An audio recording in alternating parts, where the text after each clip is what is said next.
नमस्कार, motivation channel के platform पर आपका स्वागत है। तो होम साइंस की सीरीज़ में आज हमारा नया टॉपिक है विटामिन। ठीक है, तो हम क्या डिस्कस कर रहे हैं, वसा में घुलनशील विटामिन। तो हमने पहला डिस्कस किया विटामिन ए, वसा में घुलनशील। दूसरा आज का टॉपिक है वसा में घुलनशील विटामिन में विटामिन डी।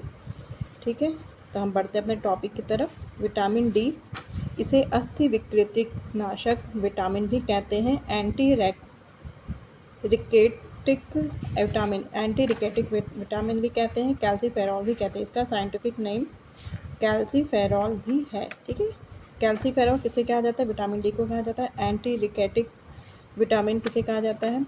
विटामिन डी को कहा जाता है। विटामिन डी क्या होता है? यह रिकेट्स प्रतिरोधक पदार्थ और स्टेरॉल्स यौगिक का सम्मिलित रूप होता है। मतलब इसमें वो पदार्थ पाए जाते हैं जो रिकेट्स नामक बीमारी को रोकते हैं, और कुछ स्टेरॉल्स भी इसमें मिलते हैं। जिन दोनों के मिलने से, अर्थात स्टेरॉल्स का मतलब वसा, अर्थात कुछ वसा और कुछ रिकेट्स के प्रतिरोधक पदार्थों के मिलने से विटामिन डी का निर्माण होता है। तो विटामिन डी दो प्रकार के होते हैं। विटामिन D2 जिसे एर्गोस्ट्रॉल भी कहते हैं, स्टेरॉल भी कहते हैं, और विटामिन D3 7 डिहाइड्रो कोलेस्ट्रॉल।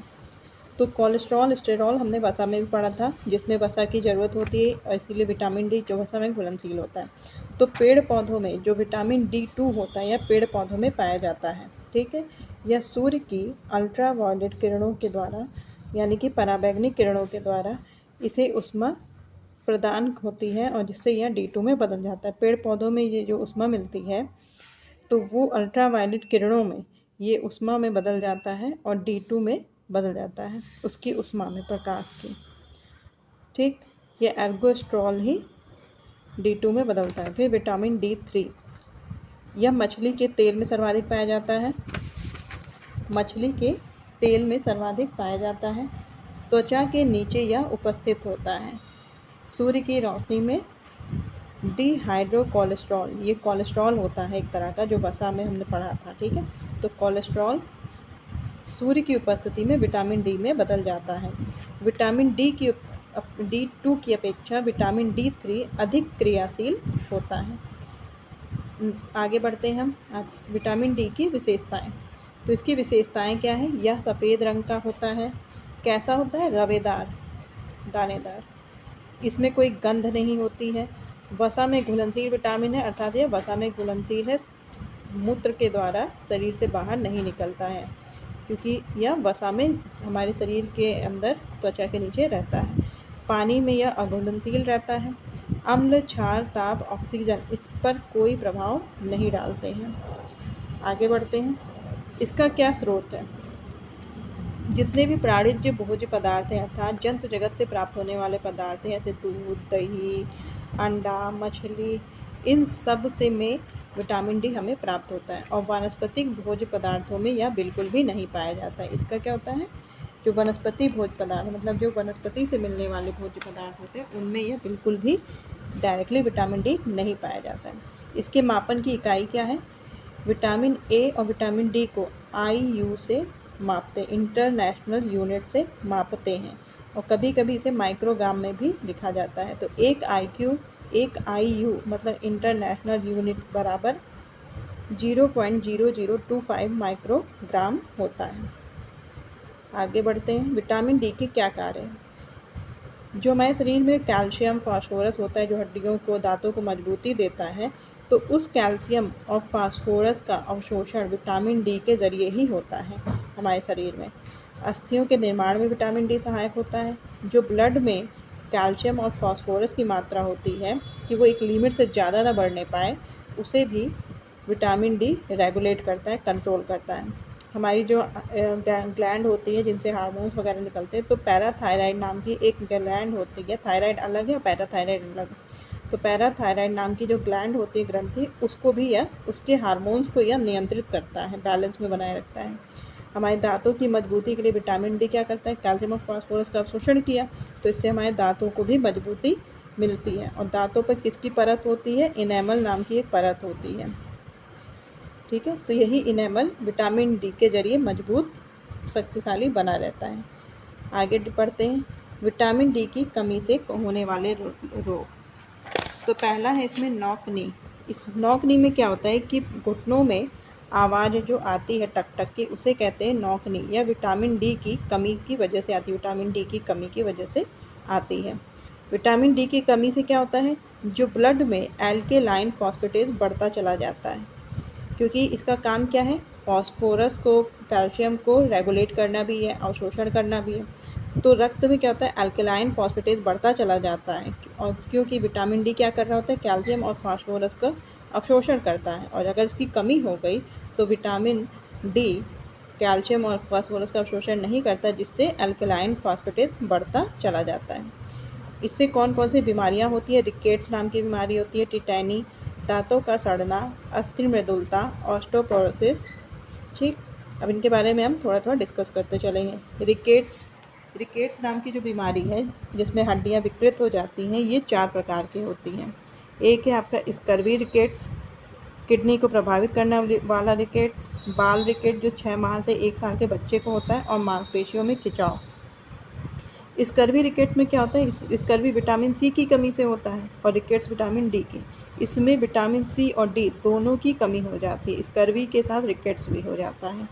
ठीक है, तो दोनों के लक्षण साथ दिखाई देते हैं, इसलिए इसे स्कर्वी रिकेट्स कहते हैं। फिर किडनी को प्रभावित करने वाला रिकेट्स, ये क्या करता है, आपके गुर्दों को प्रभावित करता है, उनके काम में बाधा लाता है। क्या होता है कि गुर्दों में फास्फोरस का विसर्जन पेशाब के साथ नहीं हो पाता, जिससे रक्त में फास्फोरस की मात्रा बढ़ जाती है।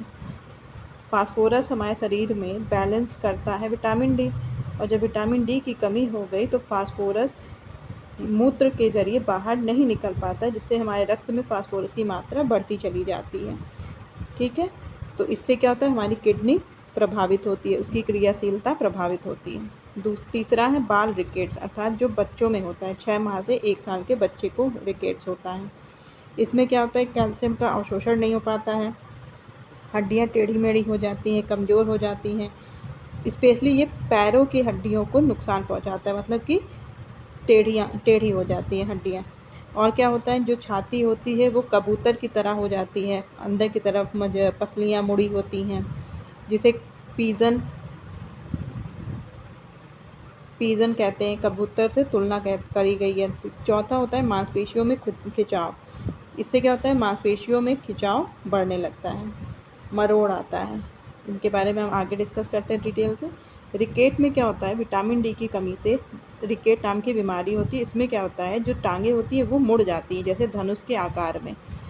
खोपड़ी कैसी हो जाती है, खोपड़ी की जो हड्डियां होती है वो बेडौल होने लगती है। 1 माह के बच्चे की जो पसलियां होती है वो कबूतर की छाती के समान धसी हुई दिखाई देती हैं।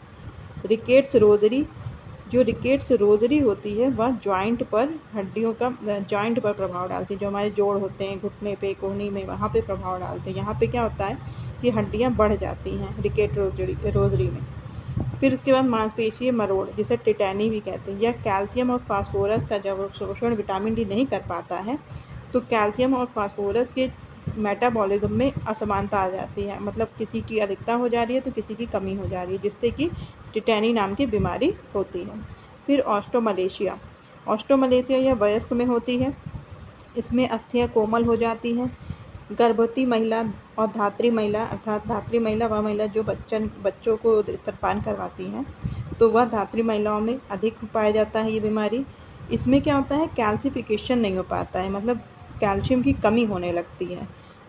ठीक है, तो ऑस्टोमलेशिया किस में होता है, ऑस्टोमलेशिया यह बीमारी वयस्कों में होती है, गर्भवती महिला और धात्री महिलाओं में यह अधिक होता है। विटामिन डी का शोषण नहीं हो पाता है, विटामिन डी की कमी हो जाती है, जैसे कूल्हे और छाती की हड्डियां सिकुड़ जाती हैं, बेडौल हो जाती हैं, कुबड़ निकल आती है इसमें। ठीक है, कुबड़ निकल आती है, छोटी सी चोट लगती है और उससे भी हड्डी टूटने लगती है। तो ये ऑस्टोमलेशिया के लक्षण होते हैं। फिर उसके बाद आता है ऑस्टोपोरोसिस। ऑस्टोपोरोसिस क्या होता है, यह बुढ़े लोगों में, मतलब वृद्धजनों में होता है।